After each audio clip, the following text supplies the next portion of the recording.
మంగళవారం నర్సంపేట పట్టణంలోని సిటిజన్ క్లబ్లో ఏర్పాటు చేసిన సమావేశానికి బీజేపీ కేంద్ర కార్యవర్గ సభ్యుడు ఈటెల రాజేందర్ ముఖ్య అతిథిగా హాజరయ్యారు. ఈ సందర్భంగా ఆయన మాట్లాడుతూ కేంద్రంలో మళ్లీ బీజేపీ ప్రభుత్వమే అధికారంలోకి వస్తుందని అన్నారు. కేంద్రంలో సంకీర్ణ ప్రభుత్వాలకు స్వస్తి పలికి సుస్థిర ప్రభుత్వాన్ని ఏర్పాటు చేసిన ఘనత మోడీకే దక్కిందన్నారు. దేశంలోని ప్రజలు మోడీ పాలనపై విశ్వాసంతో ఉన్నారని, మళ్లీ బీజేపీ ప్రభుత్వమే అధికారంలోకి రావాలని కోరుకుంటున్నారని తెలిపారు. మోడీ పాలనలోనే భారతదేశానికి ప్రపంచవ్యాప్తంగా గుర్తింపు లభించింది అన్నారు. ఇప్పటికే ప్రపంచ దేశాలు భారత్ వైపు చూస్తున్నాయని, మోడీ పాలనలోనే దేశ ఆర్థిక వ్యవస్థ ప్రపంచవ్యాప్తంగా 5వ స్థానంలో ఉందన్నారు. తాను గతంలో రాష్ట్ర ఆర్థిక మంత్రిగా పనిచేశానని, రాష్ట్ర ఆర్థిక పరిస్థితులపై తనకు ఒక అవగాహన ఉందన్నారు. గత ఎన్నికలకు ముందు అమలు కాని హామీలు ఇచ్చిన బీఆర్ఎస్ వాటిని అమలు చేయలేక చతికిల పడింది అన్నారు. ప్రస్తుతం అధికారంలో ఉన్న కాంగ్రెస్ ఇచ్చిన హామీలను వెంటనే నెరవేర్చాలని ఆయన డిమాండ్ చేశారు. వచ్చే పార్లమెంట్ ఎన్నికలలో తెలంగాణలోని 17 స్థానాలలో బీజేపీ అధికారంలోకి రావడం ఖాయమన్నారు. రాష్ట్రంలోని అన్ని పార్లమెంట్ నియోజకవర్గాలకు ఇన్ఛార్జీలను నియమించడం జరిగింది అన్నారు.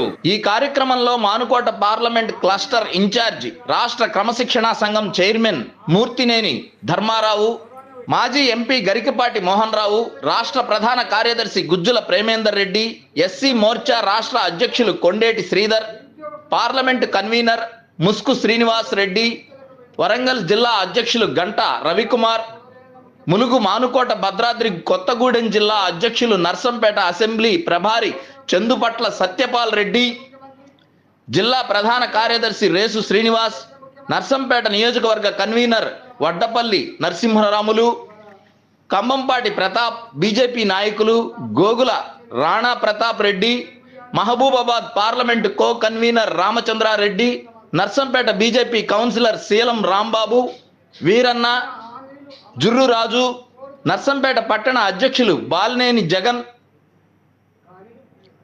మాల్యాల వినయ్ కుమార్, మాజీ స్టేట్ కౌన్సిల్ మెంబర్, యువ మోర్చా నర్సంపేట నియోజకవర్గ కన్వీనర్ జూలూరి మనీష్ గౌడ్, యువ మోర్చా పట్టణ అధ్యక్షులు గూడూరు సందీప్, ఉపాధ్యక్షులు కోమండ్ల సప్తగిరి, కార్తీక్ రాజ్, చేను నరేష్, పంజాల రాము తదితరులు పాల్గొన్నారు.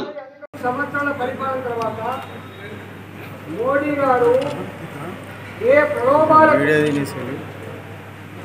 ఏ చిన్న చిన్న హామీలకు నిలలేకుండా మీ బిడ్డగా 5 సంవత్సరాలు పాలించిన వ్యక్తిగా మీ ముందుకు వస్తున్నా, నా పరిపాలన నచ్చి మీరు ఓట్లు వేయమని చెప్పుకోండి, నిండు మనసుతో ఆశీర్వదించమని చెప్పుకోండి. కోరితే 303 సీట్లు ఇవాళ భారత ప్రజానీకానికి ఒక గొప్ప విశ్వాసాన్ని కలిగిస్తుంది. ఈ దేశానికి సంకీర్ణ రాజకీయాల మాత్రమే దిక్కని చెప్పి చర్చించుకునే సందర్భంలో ఈ దేశంలో సంకీర్ణ రాజకీయాలకు తావులేదు. సుస్థిరమైన ప్రభుత్వం మాత్రమే ఉండాలి, బలిష్టమైన ప్రభుత్వమే ఢిల్లీలో ఉండాలని చెప్పి దానికి తగ్గ నాయకుడు నరేంద్ర మోడీ అని చెప్పి ఆయన పట్టలేదు. నిన్ననే ప్రధానమంత్రి గారు పార్లమెంట్లో మరోసారి మాట్లాడారు.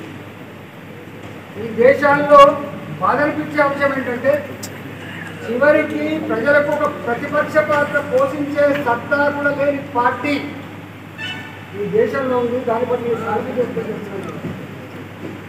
ఇవాళ అట్లాంటి పరిస్థితుల్లో ఇక్కడ కాంగ్రెస్ పార్టీ ఎన్నికల ముందు రకరకాల హామీలు ఇచ్చింది.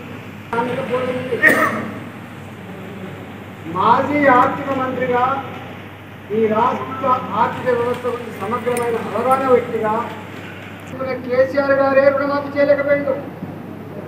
కేసీఆర్ గారే ముఖ్యమంత్రి ఉండగా నిరుద్యోగ వృత్తి ఇవ్వలేకపోయిండు, డబుల్ బెడ్రూమ్ కట్టించలేకపోయింది. చెప్పి చూస్తా ఉన్నాం. సంపద పొందలేని ముఖ్యమంత్రి, మనిషి ఉంటే మార్గం ఉండదా అని చెప్పిన ముఖ్యమంత్రి, దళితుల కోసం పుట్టని చెప్పి దళిత బంధును ఆవిష్కరించిన ముఖ్యమంత్రి, బీసీల కోసం బీసీ బంధు తెచ్చిన ముఖ్యమంత్రి, ఇవాళ ఎట్లా ఎన్నికల మనకు మనం చూసాము. ఇవాళ ఇది ఆర్థిక వ్యవస్థ ఇదంతా మాటలతో నడిచేది కాదు, సోషల్ మీడియాలో ఏదో ప్రచారం చేసుకుంటే అయ్యేది కాదు, చెయ్యూపినంత మాత్రం వచ్చేది ఆస్కారం లేదు. 100% ఇచ్చిన హామీలు అమలు కావాలని చెప్పి కోరుతున్నాం. నేనే ఈర్ష్యపడతాను. కానీ ఇవాళ ఈ దేశంలో మాత్రం మనం చూస్తూ ఉన్నాం. 11వ ఆర్థిక వ్యవస్థగా ఉన్న భారతదేశం 2014లో ఇవాళ అదే భారతదేశం నరేంద్ర మోడీ గారి నాయకత్వంలో 10 సంవత్సరాల కాలంలో 5వ ఆర్థిక వ్యవస్థగా ఎదిగింది. మరోసారి అధికారం ఇవ్వండి, ప్రపంచ చిత్రపటం మీద 3వ ఆర్థిక వ్యవస్థగా తీర్చిదిద్దాలని చెప్తున్నారు. ఒకప్పుడు భారతదేశం అంటే అభివృద్ధి చెందుతున్న దేశం, థర్డ్ వరల్డ్ కంట్రీగా చెల్లమనేది.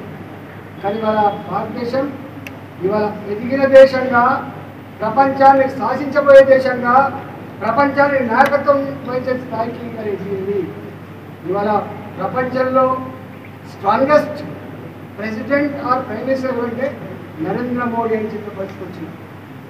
ఒకనాడు ప్రెసిడెంట్ ఆఫ్ ఇండియా అమెరికాకు పోతే బూట్లు ఇడిపించి చెక్ చేసిన రోజు నుంచి ఇవాళ భారత ప్రధానమంత్రి కావచ్చు, అమెరికా ప్రపంచ చిత్రపటం మీద భారత ఔన్నత్యాన్ని, ఆత్మ గౌరవాన్ని నిలిపిన వ్యక్తి నరేంద్ర మోడీ గారి విషయం అర్థమైంది. కాబట్టి తప్పకుండా ఈ విషయాలన్నీ కూడా ప్రతి ఇంట్లో చదువుకున్న పిల్లలు